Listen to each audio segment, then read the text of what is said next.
আপনি কি অ্যাসিড অম্বলে ভুগছেন? বিভিন্ন ধরনের গ্যাস অ্যাসিডের ঔষধ খাচ্ছেন কিন্তু ভালো হচ্ছেন না। ঘন ঘন ডাক্তার পরিবর্তন করছেন, কিছুতেই কিছু উপকার হচ্ছে না। আপনার স্থানীয় ডাক্তারবাবুর কাছে চিকিৎসা করানোর পরে দূরে কোনো বিশেষজ্ঞ গ্যাস্ট্রোএন্টারোলজিস্টকে দেখাচ্ছেন, কিংবা এ রাজ্য ছেড়ে অন্য রাজ্যে যাচ্ছেন চিকিৎসার জন্য। অনেক অ্যান্টাসিড, অনেক ঔষধ খাচ্ছেন, কিন্তু আপনার গ্যাস অ্যাসিড অম্বলের কষ্ট থেকে কিছুতেই রেহাই পাচ্ছেন না, মুক্তি পাচ্ছেন না। আমি বললি কি, অ্যাসিড অম্বল থেকে ভালো থাকতে ঘন ঘন ডাক্তার পরিবর্তন না করে নিজের ব্যাড হ্যাবিটস, নিজের অভ্যাস কিছু পরিবর্তন করুন। কি কি খাওয়া দাওয়ার অভ্যাসে পরিবর্তন করবেন, কি কি জীবনশৈলী, লাইফস্টাইলের পরিবর্তন করবেন, আজকের ভিডিওতে তুলে ধরব। আপনার যে অভ্যাসগুলির কারণে আপনি দিন দিন কষ্ট পাচ্ছেন, অ্যাসিড অম্বলে ভুগছেন, অথচ কেউ আপনাকে এই ব্যাড হ্যাবিটস, খারাপ অভ্যাসগুলি পরিবর্তন করার ব্যাপারে বলছেন না। আজকের ভিডিওতে তাই তুলে ধরব কিভাবে আপনি আপনার অভ্যাস পরিবর্তন করে ব্যাড হ্যাবিটকে গুড হ্যাবিটে রূপান্তরিত করে নিজের অ্যাসিড অম্বলকে ভালো করবেন। ঘরোয়া কিছু টিপস, কিছু খাবারের কথা বলবো, যার মাধ্যমে আপনি নিজেই নিজের অ্যাসিডকে ভালো করতে পারবেন। ভিডিওটি শেষ পয়েন্ট পর্যন্ত দেখবেন, একটু বড় হয়ে যাবে, কিন্তু আপনি খুবই উপকৃত হবেন এই ভিডিও থেকে। আর আপনি যদি আজকের ভিডিওতে আমাকে প্রথম দেখছেন, আমার চ্যানেলটি সাবস্ক্রাইব করে নোটিফিকেশন অল বেলটি অন করে রাখুন, যাতে এই ধরনের হেলথ টিপস সর্বপ্রথম আপনার কাছে পৌঁছে যায়। তবে বন্ধুরা, প্রথমেই ডিসক্লেমার, বিধিবদ্ধ সতর্কীকরণ বলে রাখি, ইউটিউব ভিডিও দেখে কোনো রোগের চিকিৎসা করবেন না। আপনার রোগের চিকিৎসার জন্য আপনার ডাক্তারবাবুর সঙ্গে পরামর্শ করবেন। এই ভিডিওটি কেবল সচেতনতার জন্যে, চিকিৎসার জন্যে অবশ্যই আমাকে হোয়াটসঅ্যাপ করতে পারেন। কোনো গাইডের জন্য অবশ্যই হোয়াটসঅ্যাপ করতে পারেন। আর কোনো যদি প্রশ্ন জাগে, কমেন্ট সেকশনে প্রশ্ন করে জেনে নিতে পারেন। ইউটিউব ভিডিও দেখে আপনার কোনো ব্যক্তিগত রোগের চিকিৎসা করবেন না। অ্যাসিড অম্বল বলতে কি বুঝি? গলা বুক জ্বালা, টক ঢেকুর, গা বমি, বমি বমি ভাব, বমি হয়ে যাওয়া, পেট ভুরভাট করা, গ্যাস হয়ে যাচ্ছে, কোষ্ঠকাঠিন্য হচ্ছে, ডায়রিয়া হচ্ছে, নানান ধরনের অসুবিধাতে আমরা ভুগে থাকি। গ্যাসের জন্য রাত্রে ঘুম হচ্ছে না, কিংবা রাত্রে ঘুম হচ্ছে না বলে গ্যাস অ্যাসিডে ভুগছেন। অ্যাসিড অম্বলের অসুবিধা নিয়ে যখন ডাক্তারবাবুর কাছে গেলেন, উনি বিভিন্ন পরীক্ষা নিরীক্ষা করছেন, এন্ডোস্কোপি করছেন, কোলোনোস্কোপি করছেন, বিভিন্ন টেস্ট করছেন। কোথাও ডায়াগনোসিস হচ্ছে জিইআরডি, কোথাও ডায়াগনোসিস হচ্ছে আইবিএস। বিভিন্ন ধরনের অ্যান্টাসিড খাচ্ছেন এবং ঔষধের পার্শ্ব প্রতিক্রিয়া, সাইড এফেক্ট হচ্ছে, এবং ক্রনিক অ্যাসিডিটি, দীর্ঘদিন আপনি গ্যাস অ্যাসিড অম্বলে ভুগতে থাকছেন। কিন্তু আপনার খাদ্যাভ্যাস, ফুড হ্যাবিট, লাইফস্টাইল, জীবনশৈলী, এগুলো কিন্তু পরিবর্তন করছেন না, কেউ আপনাকে গাইড করছেন না। আপনি যদি খাদ্যাভ্যাস, জীবনযাত্রার পরিবর্তন করতে পারেন, আপনি কিন্তু খুব সহজেই নিজেকে ভালো রাখতে পারবেন, মেডিসিন ফ্রি লাইফ লিড করতে পারবেন, ঔষধ কম খেয়ে ভালো থাকতে পারবেন। প্রথম যে নিয়মটি আপনাকে করতে হবে অ্যাসিড অম্বলের হাত থেকে ভালো থাকার জন্য, মডিফাই মিল ফ্রিকোয়েন্সি। ঘন ঘন খাওয়ার খান। বেশিরভাগ গ্যাস্ট্রোএন্টারোলজিস্ট আপনাকে বলবেন 2.5 থেকে 3 ঘন্টার মধ্যে পেটে কিছু খাবার দিতে হবে, দীর্ঘ সময় না খেয়ে থাকবেন না। অনেকে ওজন কমানোর জন্য মিল স্কিপ করেন, অনেকক্ষণ না খেয়ে থাকেন, বারগত উপবাস করেন, অনেকক্ষণ না খেয়ে থাকেন, পুরোহিত মশাই পূজা অর্চনার জন্য অনেকক্ষণ এমটি স্টোমাকে থাকছেন। বিভিন্ন প্রফেশনের মানুষ বিভিন্ন কারণে খাওয়ার সময় পাচ্ছেন না, কাজ নিয়ে ব্যস্ত। আপনার শরীর এটা একটা ইঞ্জিন, এতে তেল মোবিল দরকার। সময় মতো আপনি যদি খাওয়ার না দিচ্ছেন, লং ইন্টারভ্যাল, 3 ঘন্টার বেশি আপনি গ্যাপ দিচ্ছেন, খাওয়ার খাচ্ছেন না, তাহলে আপনার অ্যাসিড অম্বল হবে। তাই বিজ্ঞান বলছে, প্রথম নিয়ম অ্যাসিড অম্বলের হাত থেকে ভালো থাকতে 2.5 থেকে 3 ঘন্টার মধ্যে খাবার দিতে হবে। আপনার যদি ডাক্তারবাবু বলেন 2 ঘন্টা ছাড়া ছাড়া খেতে হবে, আপনাকে সেটাই করতে হবে।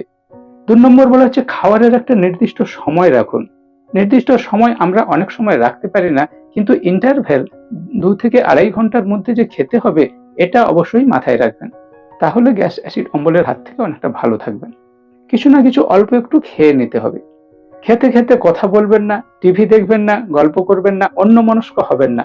আমরা খেতে খেতে মনটা অন্যদিকে থাকে বলে যেটা খাচ্ছি সেটা ঠিকমতো চিবানো হচ্ছে না, যার ফলে ডাইজেস্ট হচ্ছে না। এই বিষয়টা আমাদের মনে রাখতে হবে খাওয়া দাওয়ার নিয়মে। খাওয়ার পরে সঙ্গে সঙ্গে শুয়ে পড়বেন না, কিছুটা টাইম পায়চারি করুন, ঘোরাফেরা করুন, কিংবা বসে কোনো কাজ করুন। খাওয়ার পরে আপনি বসে টিভি দেখুন, সঙ্গে সঙ্গে শুয়ে পড়বেন না, খাওয়ার হজম হতে অসুবিধা হবে। 4 নম্বর হচ্ছে খেতে খেতে জল খাবেন না। খাওয়ার আধ ঘন্টা আগে কিংবা খাওয়ার আধ ঘন্টা পরে জল খান।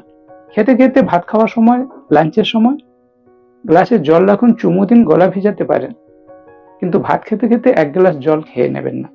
রাত্রে একটু কম করে খান যাতে হজমে সুবিধা হয়। খাওয়ার অন্তত 2 ঘন্টা পর ঘুমাতে যাবেন। ঘুমানোর সময় মাথার নিচে 6 থেকে 8 ইঞ্চি বালিশ দেবেন, মাথাটা উঁচু করে রাখবেন। সকালবেলা উঠে একটু এক্সারসাইজ করুন। ডিপ ব্রিদিং এক্সারসাইজ করলে অ্যাসিড অম্বলের হাত থেকে ভালো থাকতে পারবেন। ফ্রি হ্যান্ড এক্সারসাইজ করুন। কোনো না কোনোভাবে বাড়ির কাজ ছাড়াও সমস্ত কাজ শুরুর আগে একটু বডি মুভমেন্ট করে free hand exercise, deep breathing, meditation, yoga বিভিন্নভাবে শরীর চর্চা করুন।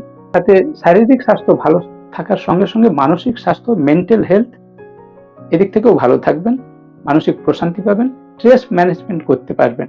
আপনার যদি মানসিক দুশ্চিন্তা থাকে, আপনি যত ভালো খাবার খেলেও হজম করতে পারবেন না। তাই স্ট্রেস ম্যানেজমেন্টের জন্য একটু শরীর চর্চা করুন, মনোসংযোগ, কনসেন্ট্রেশন অভ্যাস করুন। তারপর সারাদিন কাজ করছেন, দুপুরে খাচ্ছেন, সকালে ব্রেকফাস্টে বিভিন্ন দিন বিভিন্ন ধরনের ব্রেকফাস্ট নিন। 7 দিন 7 রকমের ব্রেকফাস্ট নিলে হজমের পক্ষে ভালো। সকালের ব্রেকফাস্ট, দুপুরের লাঞ্চ, মাঝখানে অন্তত 2 বার 2 ঘন্টা 2.5 ঘন্টা ছাড়া কিছু না কিছু খাবেন, যেটা খেলে আপনার অ্যাসিড অম্বল হচ্ছে না। যেটা খেলে দেখছেন অ্যাসিড হয়ে যাচ্ছে, আপনি হজম করতে পারছেন না, এই ধরনের খাবার অ্যাভয়েড করবেন। হেলদি স্ন্যাক্স খাবেন, ফাস্ট ফুড, জাঙ্ক ফুড এড়িয়ে চলবেন। সুগারি ড্রিঙ্ক, সোডা জাতীয় ড্রিঙ্ক, ঠান্ডা পানীয় গরমের দিনে এগুলি অ্যাভয়েড করুন। ডাবের জল খান, তরমুজ খান, ছোলা ছাতু খান, 2টো ছোলা ভাজা খেয়ে জল খেয়ে নিন। কোনো না কোনোভাবে আপনাকে কিছু খাওয়ার শরীরে দিতে হবে, পেটে দিতে হবে, এমটি স্টোমাকে থাকবেন না। নেক্সট পয়েন্ট হচ্ছে স্মোকিং, অ্যালকোহল অ্যাভয়েড করুন। যারা অ্যাসিড অম্বলে ভুগছেন, স্মোকিং করা যেমন ক্ষতিকর, অ্যালকোহল ইনটেক ক্ষতিকর। নেক্সট পয়েন্ট বলা হচ্ছে ওয়েট ম্যানেজমেন্ট। যাদের ওজন বেশি, ভুঁড়ি বেড়ে গেছে, স্টোমাকের উপর চাপ পড়বে, অ্যাসিড অম্বলে ভুগতে থাকবেন, তাই এখনই ওজন কমান। আবার যারা আন্ডার ওয়েটে আছেন, ম্যারাসমাস, ম্যালনিউট্রিশন, রুগ্ন শীর্ণ চেহারার, আপনার দিকেও স্বাভাবিক ওজনে আসতে হবে। স্বাভাবিক ওজনে থাকলে অনেক দিক থেকে ভালো থাকবেন, অ্যাসিড অম্বলের হাত থেকে ভালো থাকবেন। খাওয়ার সময় যেমন ধীরে ধীরে খাবেন, টাইট ফিটিং পোশাক পরবেন না যাতে পেটের চাপ পড়ে। দুপুরে খাওয়ার পরে যেমন সঙ্গে সঙ্গে ঘুমোবেন না, খাওয়ার 2 ঘন্টা পরে ফল খান। একটায় ভাত খেয়েছেন, 3টের সময় একটু ফল খান, ভরা পেটে ফল। পর 1 ঘন্টা পরে 4টে 4:30টায় দেখবেন খিদে লাগছে, অল্প কিছু হেলদি স্ন্যাক্স নিন। সন্ধ্যাতে আবার টিফিন করুন। রাত্রের ডিনার তাড়াতাড়ি সেরে নিন, ঘুমানোর 2 ঘন্টা আগে ডিনার করে নেবেন। খেয়েই সঙ্গে সঙ্গে ঘুমাবেন না, বিভিন্ন কাজের মধ্যে যুক্ত থাকুন। সকালে ঘুম থেকে উঠে অনেকে চা খাওয়ার অভ্যাস আছে। দুধ চা একদম খাবেন না, অ্যাসিড অম্বল হবে। লিকার চা, গরম জল, লিকার চা খালি পেটে খাবেন না। 2টো ছোলা ভাজা খেয়ে, বিস্কুট খেয়ে আপনি লিকার চা খেতে পারেন, কিন্তু আপনার অ্যাসিড অম্বল হলে, চা সহ্য না হলে, কফি সহ্য না হলে খাবেন না। সকালে অনেকে ঘুম থেকে উঠে পেট ভরে জল খান, ঠান্ডা জল খেতে পারেন। কোষ্ঠকাঠিন্যের রোগীরা গরম জল খান, খেতে পারেন। অনেকে গরম জলে লেবু দিয়ে খান, কোষ্ঠকাঠিন্য দূর করার জন্য, খেতে পারেন। কিন্তু আপনার ব্যক্তিগত চিকিৎসকের পরামর্শে গরম জল কিংবা লেবু জল খাবেন। অনেকে বাথরুম করার সময় সকালে ধূমপান করেন, এটা ব্যাড হ্যাবিট। আপনি চেষ্টা করুন ধূমপান না করে যাতে আপনার পায়খানা পরিষ্কার হয়ে যায়। ধূমপান সবসময় স্বাস্থ্যের পক্ষে ক্ষতিকর। বন্ধুরা, অ্যাসিড কেন হচ্ছে, কি কি উপায় অবলম্বন করলে অ্যাসিড অম্বলের হাত থেকে ভালো থাকবো, আলোচনা করার চেষ্টা করলাম। এখন কিছু হোম রেমেডি বলবো, যেগুলি করলে আপনি বাড়ির খাওয়ার ঔষধের মতো ব্যবহার করে অ্যাসিড অম্বলের হাত থেকে ভালো থাকবেন। যেমন ধরুন, অনেকে দুধ খাওয়ার অভ্যাস আছে, রাত্রে ঘুমোতে যাওয়ার আগে দুধ খান, খেতে পারেন যদি হজম করতে পারেন। কিন্তু ঠান্ডা দুধ আপনি যদি খান, সেটাও অ্যাসিড অম্বল ভালো করতে হেল্প করবে। স্টোমাকে যে অ্যাসিড সিক্রেশন হচ্ছে, সেই ইমব্যালেন্সটাকে ব্যালেন্স করতে হেল্প করবে কোল্ড মিল্ক, ঠান্ডা দুধ। দুধ সহ্য হচ্ছে না, দই করে খান। টক দই আরো বেশি উপকারী, প্রোবায়োটিকের কাজ করবে। টক দই সহ্য হচ্ছে না, আপনি ঘোল করে খান। ঘোল অনেকে জানেন, বাটার মিল্ক, এর সঙ্গে একটু বিট লবণ, সৈন্ধব লবণ দিয়ে খান। অ্যাসিড রোগীদের জন্য খুবই ভালো খাবার। বিভিন্ন সময় ঘোল খেতে পারেন, ভাতের সঙ্গে টক দই খেতে পারেন।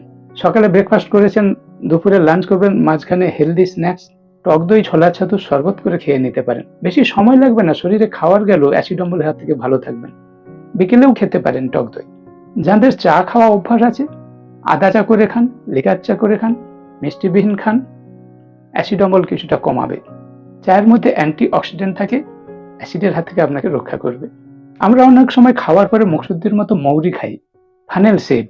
এই পানমৌরি আমাদের হজম ক্ষমতা বাড়ায়, অ্যাসিড অম্বলের হাত থেকে ভালো রাখে। অনেক সময় বিট লবণ, জোয়ানের মুখশুদ্ধি খাই, কেউ বা জিরা জল খাই। এই যে জিরা, মৌরি, জোয়ান, এগুলি ঘরোয়া টিপস, অ্যাসিড অম্বলের জন্য খুবই ভালো। কেউ অ্যালোভেরা জুস খাচ্ছেন, কেউ ডাবের জল খাচ্ছেন। এই ধরনের বিভিন্ন খাদ্য পানীয় আমাদের অ্যাসিড অম্বল ভালো করতে হেল্প করে। আপনারা যদি ঔষধ না খেয়ে যদি এই ধরনের বাড়ির বিভিন্ন বস্তু কাজে লাগিয়ে অ্যাসিড অম্বল ভালো রাখতে পারেন, ঔষধের সাইড এফেক্টের যে কষ্ট হতো সেটা থেকে রক্ষা পাবেন। কি কি বাড়ির খাবার আমাদের অ্যাসিড অম্বল ভালো করে, এ বিষয়ে আলাদা একটি ভিডিও রয়েছে।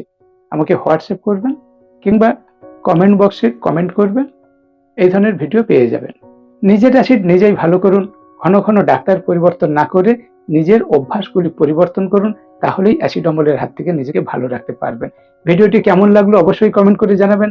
ভালো লাগলে একটি লাইক করবেন। আপনার বন্ধুরা যারা অ্যাসিড অম্বলে ভুগছেন, ভিডিওটি অনেক অনেক পরিমাণে বন্ধুদের শেয়ার করুন, যাতে এই ভিডিওটি দেখে আপনার বন্ধু উপকৃত হয়।